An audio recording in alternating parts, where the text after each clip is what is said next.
Hi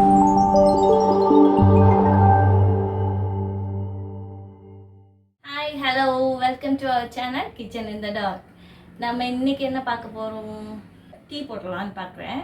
so ஏற்கனவே சேனலில் coffee போட்டு பார்த்தீங்களா? ஒரு சிஸ்டர் என்னை பார்த்தா குட் வைப் கிடைக்குதுன்னு சொல்லியிருக்காங்க. ஸோ அவங்களுக்காண்டி ரொம்ப ரொம்ப தேங்க்ஸ். அப்புறம் அந்த சின்ன இன்சிடென்ட் சொல்லியிருந்தேன்ல, அது எல்லாருக்கும் ஆமாம் என்னோடய லைஃப்லேயும் இருந்திருக்கு அந்த மாதிரி அப்படிலாம் சொல்லியிருக்காங்க. எல்லாருக்குமே அது இருக்கும். ஸோ நம்மளே மோட்டிவேட் பண்ணிக்கிறதுலாம் இருக்குது. யாரும் நம்மளை மோட்டிவேட் பண்ண மாட்டாங்க. மோட்டிவேட் பண்ணாலும் நம்மளை வெளில வர முடியாது. ஸோ நம்ம எந்திரிக்கணும்னு நினச்சா மட்டும்தான் முடியும். நம்ம டீ போடுறதுக்கு என்னென்ன தேவைன்னா, ஃபஸ்ட்டு பால். இது வந்து 250 ml. இந்த பால் எப்படி இருக்குன்னா, நீளமாக ஒரு பேக்கெட்டில் 250 ml இருக்குது. ஓகேவா? அதுக்கப்புறம் 1/4 லிட்டர் பாலுக்கு வந்து 2 ரூபாய் டீ தூள் வந்து 2 போதும். அது இருக்குது. அப்புறம் அதுக்கு தேவையான பாத்திரம் டீ போடுறதுக்கு, அதை ஃபில்ட்ரு பண்ணுறதுக்கு தேவையான ஒரு பாத்திரம், ஒரு ஃபில்டர், ஒரு பிளேட்டு, ஒரு கரண்டி. ஓகேவா? அதுக்கப்புறம் அவ்வளோதான். ஒரு இஞ்சி வேணும். இஞ்சி இடிக்கிறதுக்கு வந்து ஒரு உரல் வச்சுருக்கேன். இஞ்சி இருக்குது. ஓகேவா? இப்போ நம்ம என்ன பண்ண போகிறோம்? டீ போடலாம். இப்போ நம்ம பாத்திரத்தை எடுத்தாச்சு. டீ போடுறதுக்கு இந்த பாத்திரம் எப்படி இருக்குன்னா, ரவுண்டாக இருக்குது. டெப்த்து உள்ளே விட்டு நம்ம பார்த்தோன்னா, சாரி என் வளையல் உள்ளே போயிடுச்சு, உள்ளே விட்டு பார்த்தோன்னா என் மணிக்கட்டு அளவுக்கு அந்த டெப்த் இருக்குது. ஓகேவா? அதுக்கப்புறம் இந்த பால் பாக்கெட் வந்து எட்ஜை வந்து தொட்டு பார்த்துக்கோங்க. ஒரு எட்ஜை எடுத்துகிட்டு இந்த இடத்துல லைட்டாக கட் பண்ணிட்டேன். ஓகேவா? நான் இதெல்லாம் வந்து காஃபி வீடியோவில் சொல்ல மறந்துட்டேன். ஸோ நான் வீடியோ முன்னாடி வரையில் எனக்கு பாதி மறந்து போயிடுது அங்கே நான் யோசிக்கிறதெல்லாம். அதனால் இதை கொஞ்சம் நல்லா எலாபரேட்டாக சொல்லணும் அப்படின்னு சொல்லிட்டு இப்படி என் பையன் வந்து கசக்காதீங்க போட்டுன்னு சொல்லியிருக்கான். ஸோ அதனால் அப்படியே போட்டு, அதுக்கப்புறம் ஓகே தண்ணி இது எவ்வளோ இருக்கும்னா ஒரு 200 ml கிட்டே இருக்கும் இந்த தண்ணி. ஸோ எல்லாத்தையும் நான் ஊற்றலை, கொஞ்சமாக பாத்திரத்தை பார்த்துட்டு அது மேலே வச்சு பார்த்துட்டு அதுக்கப்புறம் நான் மெதுவாக சாய்க்கிறேன். 1/4 டம்ளர் கிட்ட அப்படியே வச்சுட்டேன். இது போதும். ஃபஸ்ட்டு அடுப்பு இது பண்ணியாச்சு. அந்த கேஸ் ஸ்மெல் வந்துடுச்சு. ஓகே, ஆன் ஆயிடுச்சு. கேட்டுச்சுல சவுண்டு.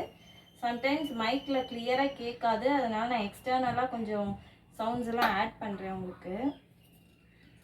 ஏன்னா நான் ரொம்ப க்ளோஸராக போகும்போது முகத்தை கொண்டே அதுக்கெல்லாம் காட்டுற மாதிரி இருக்குது. ப்ளேஸ் பண்ணுறது கொஞ்சம் கேர்ஃபுல்லாக ப்ளேஸ் பண்ணுங்கள். ஸ்டாண்ட் வந்து சிம்மில் வச்சுட்டு தொட்டு பார்த்தீங்கன்னா அவ்வளோ ஹீட் ஏறாது. ஸோ தொட்டு பார்த்துட்டு வச்சுருங்க. ஓகே, ப்ளேஸ் பண்ணியாச்சு. இப்போ நம்ம வந்து ஃபுல் ஃப்ளேம் வைக்கிறோம். ஃபுல் ஃப்ளேம் கூட வேணாம், ஒரு 3/4 இது போதும். ஏன்னா நம்ம பேசிகிட்ருக்கோமா, அப்படியே வந்து அது பொங்கி வழிஞ்சிருது. சைட்டடும் அது வந்து கரெக்டாக பார்க்க முடியாது. அது டக்குன்னு பொங்கி கீழே வழிஞ்சிரும். அப்புறம் பேர்னர்லாம் சிந்திரும், அப்புறம் எரியாது. ஸோ அது மாதிரி தான் நம்ம லைஃப்பில் நிறைய இன்சிடென்ட்ஸ் நடக்குது. நம்ம தான் நம்மளை மோட்டிவேட் பண்ணணும். செல்ஃப் மோட்டிவேஷன் மாதிரி ஒரு பெஸ்ட்டு மெடிசன் வந்து கிடையவே கிடையாது. நம்ம எந்திரிக்கணும்னு நினச்சாதான், சில பேர் வந்து நான் இருக்கேன் வா அப்படின்னு சொல்லுவாங்க. ஸோ அவங்களுக்கான சுச்சுவேஷனில் நமக்கு ஹெல்ப் பண்ண முடியாமல் கூட போகும். அப்போ நமக்கு வந்து இன்னும் டிப்ரெஸ்டாக கொண்டு போகும் நம்மளை.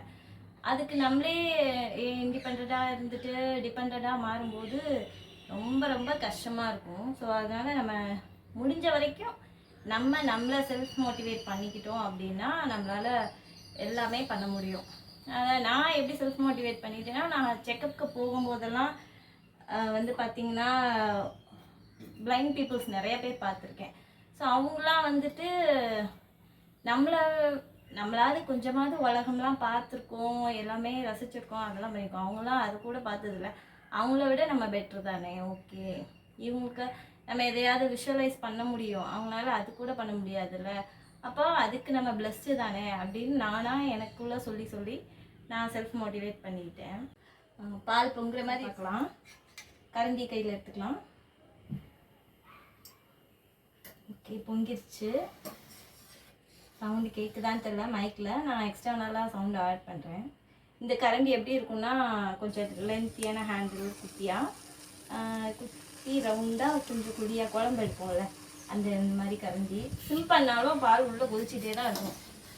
ஸோ சைட்டில் கூட இதை ஹேண்டில் பண்ணுறது கொஞ்சம் ரிஸ்க் தான் பால். ஸோ ஓகே, பால் கொதிச்சிருச்சு. இப்போ நம்ம வந்து என்ன பண்ண போகிறோம்னா டீ தூள் ஆட் பண்ண போகிறோம். தனித்தனியாக அவங்களாம் டிகாஷன் போட்டு அப்படிலாம் ஆட் பண்ணுவாங்க. நமக்கு சிம்பிளாக பண்ணிக்கலாம்ல. நான் இப்படி தான் போடுவேன். எனக்கு இது ஈஸி வே சொல்லித்தரேன். உங்களுக்கு பிடிச்சா போட்டுக்கோங்க. நான் லைட்டாக தொட்டு பார்த்துட்டேன். அந்த மேலே காட்டும் போது ஆவி அடிக்குதுல்ல, அதை பார்த்துட்டு அப்படியே கொட்டிட்டேன். ஒரு பேக்கெட் கொட்டிட்டேன். அடுத்து ஒரு பேக்கெட். சிம் பண்ணிவிட்டு பண்ணோன்னா ஹீட் அவ்வளோவா இருக்காது. ஃபுல்லாக வச்சுட்டு பண்ணிங்கன்னு வச்சுக்கோங்களேன், இப்படி கையெல்லாம் சுற்றும். இப்படி கை நீட்டினீங்கன்னா மேலே ஆவி வரும். ஸோ அதை பார்த்துட்டு அந்த இடத்துல பாத்திரம் இருக்குன்றதை புரிஞ்சிட்டு நான் கொட்டிட்டேன். இதெல்லாம் எடுத்தாச்சு. நான் எடுத்துட்டு ஃபஸ்ட்டு ஒரு மிக்ஸ் பண்ணிக்கிறேன்.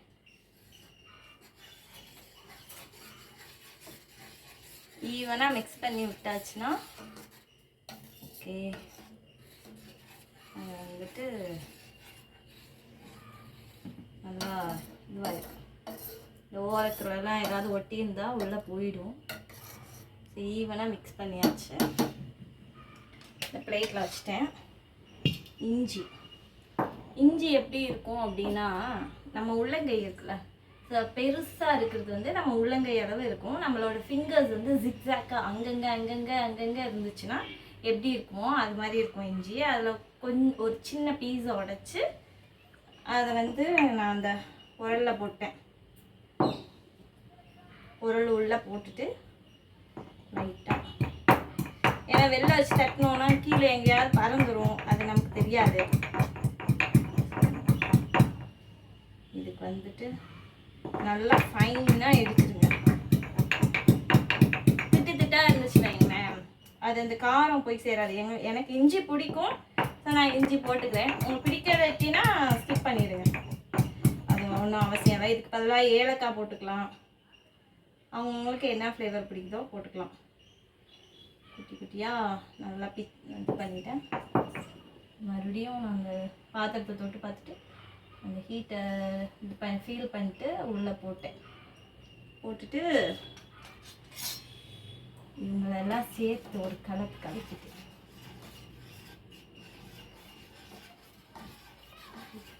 மிக்ஸ் ஆகிட்டாங்க எல்லாரும். அடுத்து சுகர். ஏற்கனவே நான் சொல்லியிருக்கேன், இதே இடத்துல தான் நான் சுகர் ப்ளேஸ் பண்ணுவேன் எப்போவுமே. அது எப்படி, இந்த பாக்ஸ் எப்படி இருக்கும்னா, மேலே ஸ்கொயராக இருக்கும், ரெண்டு பக்கட்டும் ஒரு இது காது மாதிரி ஒன்று இருக்கும், அதை ஹோல்ட் பண்ணி பிடிக்கிறதுக்கு. அதான் அந்த ஐடென்டிஃபை பண்ணுற அந்த பாக்ஸு. ஓகே, இந்த ஜீனி வந்து எப்படி தொட்டு பார்த்தீங்கன்னா வச்சுக்கோங்களேன், சின்ன கிறிஸ்டல் மாதிரி இருக்கும். அதை தொட்டு வாயில் வச்சோன்னா இனிக்கும். ஸோ இதில் எப்படின்னா, ஒரு 1/4 லிட்டர் பாலுக்கு 7 ஸ்பூன், என்னோடய ஸ்பூனில் 7 ஸ்பூன் போடலாம். ஏற்கனவே சொல்லியிருக்கேன், என்னோடய ஸ்பூன் வந்து கொஞ்சம் குட்டியாக குழம்பு கண்டி மாதிரி இருக்கும்ட்டு. ஸோ 1 2 3 4 5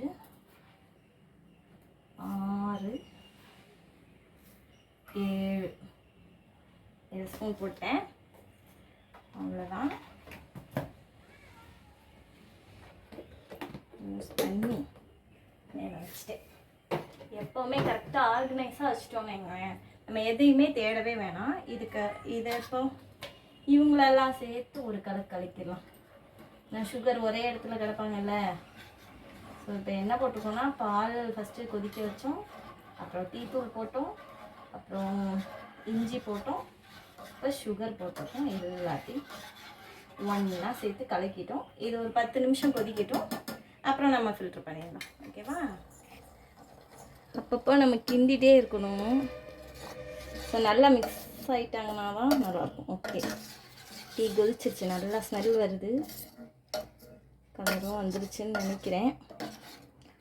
ஆஃப் பண்ணிடலாம். கொஞ்சம் நேரம் இருக்கட்டும், ஏன்னா அது உடனே ஃபில்ட்ரு பண்ணோன்னா கையில் ஆவி அடிக்கும். எல்லா பொருளையும் நம்ம அங்கங்கே ஆர்கனைஸ் பண்ணிட்டோம்னு வைங்களேன், நமக்கு இடைஞ்சலாக இருக்காது. அதுக்கு முன்னாடி முக்கியமாக நம்ம கவுண்டர் டாப்பையும் அடுப்பையும் கொஞ்சம் க்ளீனாகவே வச்சுக்கணும், ஏன்னா சிந்தும் பண்ணும். ஓகே, ஃபில்ட்ரு பண்ணி பார்க்கலாம். கொஞ்சம் நேரம் ஆயிடுச்சு. ஃபஸ்ட்டு எடுத்து வச்சிட்டேன். ஹாட்டாக இருக்குது, கவனமாக எடுத்துக்கோங்க. இப்போ போன வீடியோ மாதிரியே ஒரு பிளேட் வச்சுருக்கேன், அதுக்குள்ளே ஒரு பாத்திரம். இது நீளமாக இருக்குது, இதுவும் அதே அளவு டெப்த்து உள்ளே இருக்குது, நீளம் உயரமாக இருக்குது. ஸோ அதுக்கு மேலே ஒரு ஃபில்ட்ரு வச்சுட்டேன். தொட்டு பார்த்துட்டேன். தொட்டு பார்த்துட்டு ஒரு ஓரமாக உங்கள் விரல் வச்சுக்கோங்க, அப்போ தான் அது ஊற்றுதா என்னன்னு தெரியும். ஓகே, சுட்டுருச்சு. சூடு விழுக தான் செய்யும், வேறு வழி இல்லை. நான் ரொம்ப டீ எல்லாம் போட மாட்டேன், என் பசங்களே போட்டு தந்துடுவானுங்க. ஓகே, முடிச்சிட்டேன். டீ வடிகட்டியாச்சு. கொஞ்சம் நேரம் அப்படியே நான் ஃபில்டரை விட்டுட்டேன். அதில் கொஞ்சம் கொஞ்சமாக சொட்டு சொட்டாக வடியும். லைட்டாக அப்படி கரண்டியை வச்சுட்டு உள்ளே கிளறி விட்டோம்னா மேலே ஏதாவது நின்றுனா போயிடும். உள்ள போயிடுச்சு, நல்லா போயிடுச்சு. எடுத்தாச்சு கரண்டி. ஃபில்டரை எடுத்து அந்த டீ பாத்திரத்தில் போட்டேன். டம்ளர் கொஞ்சம் தண்ணி இருக்குது, அதை இதில் ஊற்றிட்டேன். நான் போட்ட டீ நீங்களும் போடுங்க. கரெக்டாக ப்ளேஸ் பண்ணி ஒரு தடவை ஆற்றிட்டு கரெக்டாக பண்ணுங்கள், கையில் ஊற்றிடும்.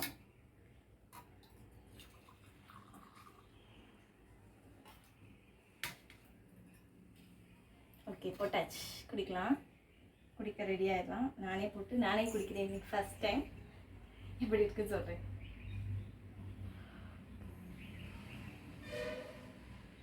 ஓகே, கரெக்டாக இருக்குது.